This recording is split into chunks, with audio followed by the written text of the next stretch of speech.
Bienvenue sur GPTV Investigation. Alors pensez-vous qu'une troisième guerre mondiale pourrait éclater dans un avenir proche? Cette question, on ne la pose pas à la légère.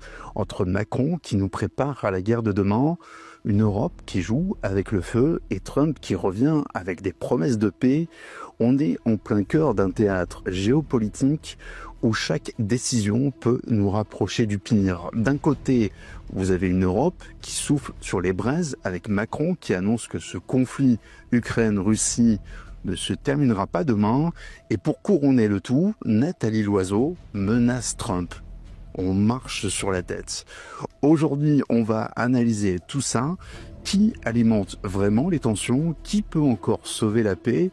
Et surtout, est-ce qu'on va laisser ces dirigeants jouer avec notre avenir? Installez-vous confortablement. Allez, c'est parti.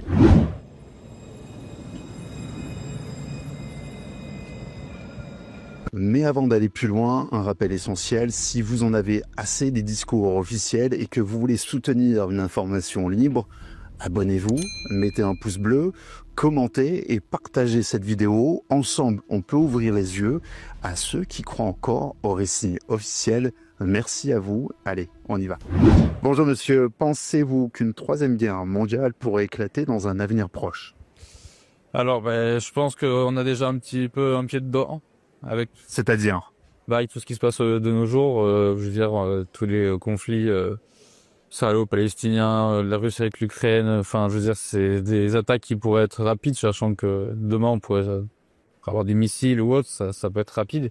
Donc, je pense que déjà, ouais, c'est de se poser la question, c'est déjà se dire qu'on a atteint un certain stade. Alors je pense, oui, il y a un risque, mais peut-être pas pour tout de suite, ça se prépare, mais peut-être pour nos enfants, nos petits-enfants.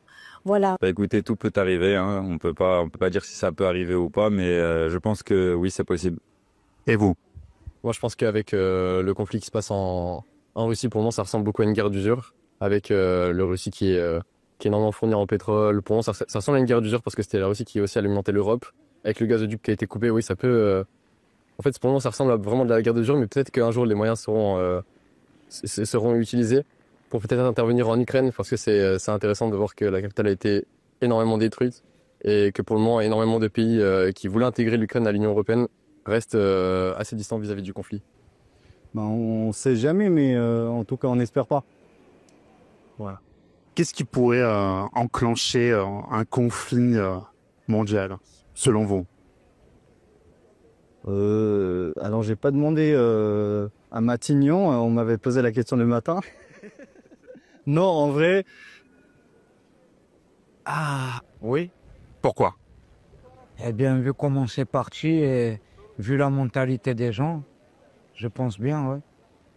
Comment ça, la mentalité des gens? Eh bien, tout le monde pense qu'à sa gueule. Tout le monde est plein de haine. Moi, je suis sur les réseaux sociaux et je vois comment ça se passe, hein. Mais je vois un peu la mentalité, la psychologie de tout le monde, hein. Oui, je pense que oui. Pourquoi?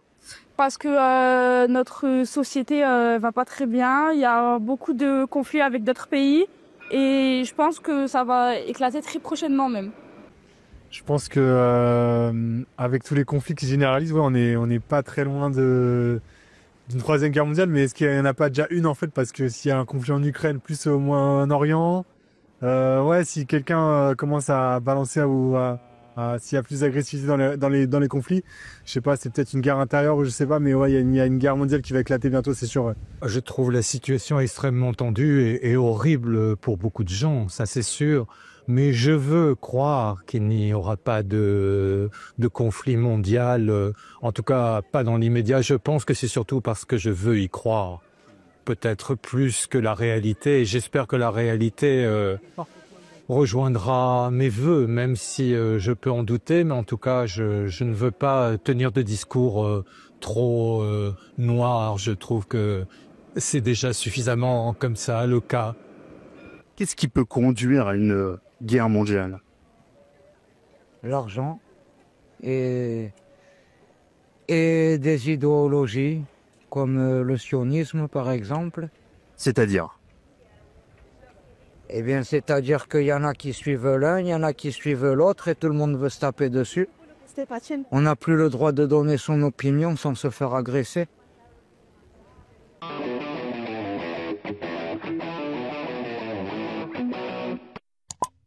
Bonjour monsieur, pensez-vous qu'une troisième guerre mondiale pourrait éclater dans un avenir proche? Alors moi, je vous dirais que selon moi, la troisième guerre mondiale, en fait, elle a déjà commencé. Et Comment ça? Ah ben c'est les élites contre les peuples. Hein. Ah bon? Oui. C'est-à-dire? Eh ben, on est étouffé, mais tout le monde le sait. Hein. C'est juste un secret de polichinelle. On est étouffé par un système, d'une part, la société de consommation qui nous oblige à nous concentrer exclusivement sur ce qui n'est pas nécessaire en fait, et d'autre part l'abattage médiatique qui pense d'une voie unique. Hein.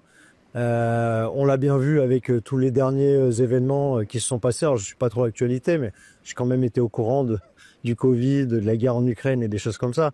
Il n'y a plus de pensée critique, on doit tous penser de la même façon. Et en fait, comment dire, ça empêche la réflexion. Voilà, donc je pense que oui, c'est une guerre silencieuse qui se passe. C'est une guerre, on est déjà dedans et en fait, on est en train de perdre. À qui la faute? Aux médias, aux politiciens, aux réseaux sociaux, aux gens qui tiennent les ficelles des marionnettes, parce que nous, on est des marionnettes.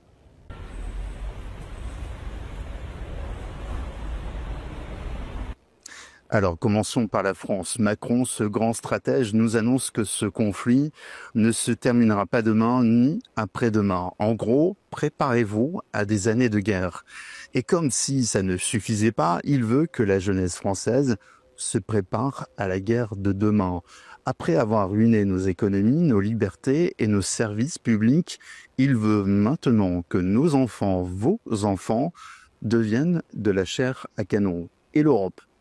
Elle fait dans le délire. Nathalie Loiseau menace Donald Trump, celui qui parle pourtant de paix.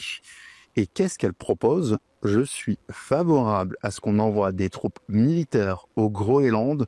Je dis aux Américains, occupez-vous de vos affaires.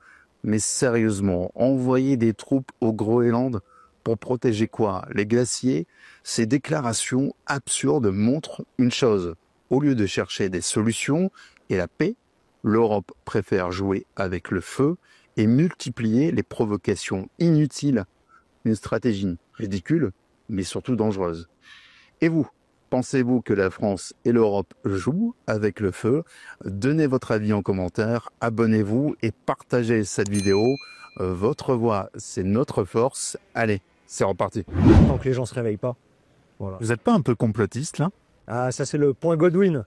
Voilà, c'est justement, c'est là où ils ont fait fort les médias, c'est à partir du moment où on a un esprit critique, ou juste on veut argumenter dans un sens qui va un peu à contre-courant, on est complotiste. Et si c'est ça le complotiste, j'en suis fier. Hein. Faut savoir que Galilée, à son époque, il était complotiste. Hein. Il pensait que la Terre était ronde. Hein. On est tous les deux alors complotistes. Bienvenue au club. Ah, je suis fier de l'être. Vous aimez nos émissions? Ouais. Vous aimez les différents formats qu'on vous propose? Ouais. Tant mieux, car vous allez adorer notre revue mensuelle. Et pourquoi? Car on a recruté les meilleurs experts pour vous offrir des analyses sans tabou sur les sujets clés de notre société, économie, politique, criminalité d'État, technosciences, mondialisme. Et on vous livre bien sûr toutes nos solutions financières pour préparer votre avenir. Oh, l'avenir, c'est ce qu'on a inventé de mieux pour gâcher le présent. Cliquez sous la vidéo pour recevoir votre revue dans votre boîte aux lettres et avoir accès aux meilleures informations qu'on ne peut pas dire sur YouTube.